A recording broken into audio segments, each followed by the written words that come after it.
Hello, my friends. This is some insight for you into the tarot of 2026, and I'm hoping that this will help you to understand the energies of the year. Maybe that will help you to align your own personal goals and intentions for the year, or give you some spaciousness as you just respond to the things that do show up for you in the coming year. I'll go through the main archetypes of the 2026 year. Through the tarot, but then I'll also at the end of the video also discuss how you can calculate your personal cards for the year, which are slightly different than what's there for all of us. So for all of us, 2026 is 2 plus 0 plus 2 plus 6, which equals 10. So we are in a 10 year. Last year was a 9 year, 2025, which was the Hermit. The Hermit energy is the energy of Virgo. It's someone who wants to be alone and withdraw so that they can get insight. There's also with Virgo, there's a wanting to fix things and take control and very, very tangible, earthy, like I want to do things exactly right. There's a perfectionism and a sense of control. This is a completely different year than that. 2026 and the number 10 is a Wheel of Fortune year. And the Wheel of Fortune is the card associated with Jupiter. Jupiter is about faith. It's about having trust in what is bigger, much, much bigger than us. It's having a sense of there are mysteries and cosmic, godly things at play that we are not in control of, that are beyond our control, but ultimately are for our blessing in the long term, whether we see it or not in the short term. So, the cards of Wheel of Fortune. Let me show you what we've got here. This is the traditional Rider-Waite-Smith deck Wheel of Fortune. You can see that there's a wheel, and as the wheel spins, it may land in any one of different phases, stages, aspect of life, of experience. The Hebrew in this actually has Yud He Vav He, which are the letters of the name of God, the infinite, the eternal, beyond all of which we can understand or comprehend, is somehow at play in turning the wheel of time of the universe of our lives. And, sometimes it looks really scary, and sometimes it looks transformational, and sometimes it looks like we're in strength and power. You'll also notice that in the corners of the cards, they come from Ezekiel's vision of the four different, what are called chayot, the four beasts. But astrologically, they represent the fixed signs. The lion for Leo, which is fixed fire. The bull is Taurus, which is fixed earth. The eagle is a sign for Aquarius, which is fixed air. And then you have the angel, or, the higher consciousness of human beings, which represents water and the heart and the capacity for love. So, what does this have to do with faith, trust, the turning of the wheel? Um, Wherever the wheel spins and lands, are you secure, stable, steady enough to face what comes? And how do you create that determination and steadfastness within yourself so that you can respond to whatever the universe is presenting you with in the coming year? Okay, another example of the Wheel of Fortune card. This comes from the Mythic Tarot. It's based in Greek mythology, and you could see that these are the fates, the three sisters, the fates, and that there's some sense that someone else is controlling your destiny in a way that you have influence and you can do whatever you are capable of in your human realm and capacity for your life. You can control what you can control. And there are things that are always going to be beyond your control. And where are you on the wheel? Are you climbing up and in an upward cycle? Are you really zenned out and in your steadiness and calm and serenity in the moment of your life?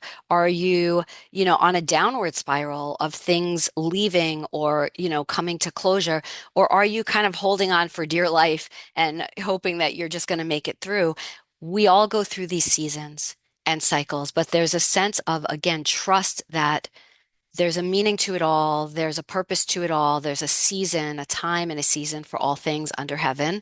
Um, One more Wheel of Fortune card. I love this one from the Light Seers Tarot because in this one you could see that she's finding her balance. The wheels are spinning. The top is gonna fall where it may. She's got dice around her neck. You shoot the craps table and the roulette wheel spins and you don't know where it's gonna land. Is it gonna land on black or red or white or the number you wanted? And we don't know. We don't know. We can hope, we can put in all of the effort, right? This idea that we need to act on our own behalf. We can do whatever is in our capacity, take action to try to manifest and evolve our lives as we choose, as we direct. And we, of course, are responsible and accountable for our own lives. And then there's the are we lucky or unlucky in this moment? And in this moment, what seems to be bad luck could turn into good luck and puts us on a course we never would have expected, how things are meant to evolve for us for the best. Or something that seems like wonderful, good fortune in this moment, do we grasp at it and get ourselves so attached and cling so hard to those good things that we're somehow interfering with or denying that life moves on and it doesn't always remain that way. So, all of this next year, whatever happens in the world, whatever happens in all parts of the world, whether there is peace or violence, whether there's always kindness and goodness in people's lives and relationships and communities, but sometimes we can get drowned out with all the noise and the news of the world, which seems so harsh and so uncaring. So, with all of the good and the bad that we're going to be confronted with and aware of in our outer lives and our inner lives next year, do we have the ability to find our center and to stay strong and upright with whatever life throws at us so that we can be in this dance with life and be fluid and trusting with whatever arises. I will meet that in this moment. And may it be for a blessing. May it be for the ultimate good of myself and of what I'm here to offer and contribute, in the world. Okay, now a 10 is also a one because 10, 1 plus 0 is 1. The one card is the magician. So the hidden thing beyond the having faith, beyond let life throw you wherever life is meant to throw you, the wheel, there's also at its core, the one is the magician. And the magician is about knowing that you, as an embodied human being, are absolutely part of the divine connection in the world, and that you have at your fingertips access to magic, to using all of the resources available within you and around you to create and manifest magic in the world, that you're not separate than the divine plan. You are actually a partner and a co-creator, a magician with the divine plan. So this isn't about helplessness or hopelessness at all. It's really the opposite. This year is inviting us to remember that there is some higher divine purpose at play and that we are the more we tap into that, the more we download and channel that through ourselves, the more wisdom and the more we can create in the world and co-create with God, so to speak. Okay. The other hidden message behind the 10 is the number 19, because 19 in the tarot, 1 and 9 is also 10. So that's another as Mary Greer would say, like hidden teachers in the major archetype. There are the other ones that are hidden and holding it up. So the 19 card is the sun. And the sun is about really about coming back to life and really feeling your vitality, there's a sense of youth and innocence. There's a sense of something new and fresh and full of life that is coming to birth.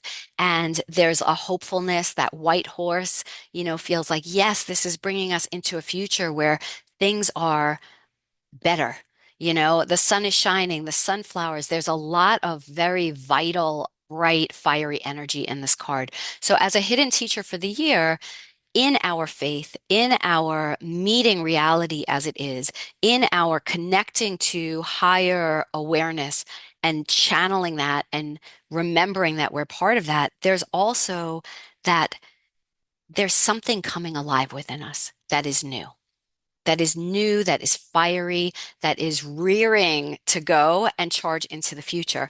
This aligns very well with the astrology of the year, which I will do a whole separate intense video on what's happening this year. This is a major year of shifts, changes, transitions, as a lot of the outer planets are making massive shifts into new signs and new energies. I promise I will speak to that for you. But that goes to the next thing I want to talk about with the 10 year. Because in the minor arcana in tarot, the 10 cards are all about transition and leaving behind and completing and ending what you've been working on so long and really taking the time to honor and celebrate and complete those things so that you can transition, let it go, and move into what is next. So a big theme of this year in the 10 is that we're really ending something and preparing ourselves to start something new. And that very much aligns with the astrology. The Ten of Pentacles, Pentacles is about earth. It's about our work and what we take seriously and what we build slow and patient over time. It's our finances, it's our security, our home, our body. So the Ten of Pentacles is really in 2026 is a time for joyful celebration of all of your accomplishments. What have I worked really hard on and set out to achieve and be successful around? And what have I accomplished? And let me honor that and celebrate that and find joy in that and really be attentive to my security and what I've built. Now, a 10 is the end point. So it's also about recognizing what maybe have I put all my labor and effort and time and energy into that I'm also ready to let go of, that I don't need to take forward, that I can restructure and start at the ground level again with the security I've built, with what I've created, but then taking that and saying, okay, now what's next? What's next for me around my work, around my body, around my goals and long-term ambitions? It's the start of a new cycle. The 10 of Swords. Swords is air. I know this card is very scary looking. Swords are the thoughts of your mind that play on loop over and over and over and cut you down, and the kind of self-harm you do with your own limited negative thinking, your catastrophizing, the way that you don't allow yourself to let go of old stories that you have about yourself and others that you keep re-wounding yourself with, right? This is such a great card. I love the Ten of Swords because the Ten of Swords is saying, I absolutely cannot go forward carrying all of this negativity and all of these things with me. It's killing me. And I need to put an end to it and let that go. It's done. It's done. And I want to have a new thought. I want to bring in a new perspective. I want to be thinking new things that are for my positive health and well-being and happiness and joy, and not the things that are causing me harm, right? So this is very much about letting go. So the work you may do around this is really looking at, what's a story that replays that comes up a lot, like your instant thought in response to something is, well, that's impossible because, or this is too hard, or you'll never be able to, or well, that person, why I can't forgive. Those things are no longer serving you, right? Maybe it's a suggestion. And maybe for 2026, you choose to work more consciously on how would I jump the track and really pull that dagger out and let that thought be gone, like dissolve, be done. I don't need to keep revisiting this story and maybe replacing it with a new thought. That, makes me think of doing some CBT or DBT type therapy or journaling to create a new thought pattern, which create a new action, a new response to certain things in your life so that you could be at the beginning of that. All right. The Ten of Wands, the Ten of Wands says, I have been in action on so many projects. I am carrying so many different things that I have had passion for and motivation around, and I've been inspired and I've put in the fire and the effort. And like am, I have done so much, but it's almost like you've accumulated too many projects and you can't even see forward into the future because you're carrying too much from the past. So the Ten of Wands is asking you, what of these projects might I be able to lay down this year? And maybe I don't have to carry this forward, or maybe I don't have to be the one to carry this forward. I created this out of my own desire, out of my own will and effort into the world, but maybe I don't need to be the one to see it forward. Maybe it has a life of its own at this point, right? And I can back up and put some of these wands down so that I'm literally freeing up my energy, my vitality, and my inspiration to bring in the next thing. Okay. And the last one is the Ten of Cups. And Cups is about happiness, satisfaction, contentment, love, joy. So the Ten of Cups is asking you to really look at, where is my joy? What is the quality of my love and relationships in my family, with my friends, with my partners? Um, can I celebrate and really hold gratitude, deep gratitude for all that is good and positive that I have, created around love and relationship and happiness? How is my cup filled? So full, right? That it's a flowing and abundant. And being at a 10 is also asking, and what new love and happiness and contentment am I ready for? Right? Where am I ready to even open my heart and see beyond, just my immediate circle? Where else am I being led to create some heart space for? Okay. Let me see what else I want to offer you. Oh, yes, I did promise that I would offer you about how to figure out your own personal cards for the year. So, for you, you will take your birth month and birth date and add those numbers together, and then add those to the 2026 year, which is a 10. So, for instance, my birthday is February 16th. So, it's a 2 and a 16. So, 2 plus 1 is 3, plus 6 is 9, plus 10 for 2026. So my card for the year is a 19. So my card for the year is the sun, is about self-expression, vitality, putting myself out there in a way to shine that maybe I haven't in the past. So that's a 19, which again, we know is also the hidden cards are the 10 and the 1. For you, though, it may be a completely different number. And I'll link in the video a link to understanding like what your number is and maybe what tarot equivalent card that is. But for instance, say your birth cards plus the 2025, say it adds up to, an 8. Right? Then this year would be a strength year for you. That's the strength card. I also want to say that you want to reduce the number. So say the number adds up to a 27. There are only 22 cards in the deck, but it really goes to 21 because it's a 0 through 21. So say anything above 21, you're going to reduce it. So say your number is a 27, that's a 2 plus 7 is going to be a 9. If it's a 21, there is a 21 card, which is the world, but 21 is also a 3. Okay, so I'll send you a link in the video so you can understand that, and you can always reach out to me and ask for some guidance around this.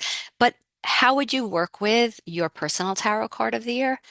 It's it's about you, right? So it gives you a sense of what is coming forth for me potentially. What do I consciously, intentionally want to bring forth this year to work with in a way that, moves me forward in my life and, fills me and teaches me something new and helps me grow.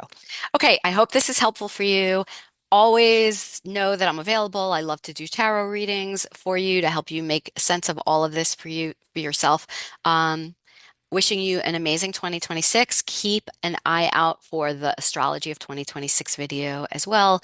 That's going to have a lot of interesting, important energy shifts and dates that you can look forward to. Okay. Happy New Year.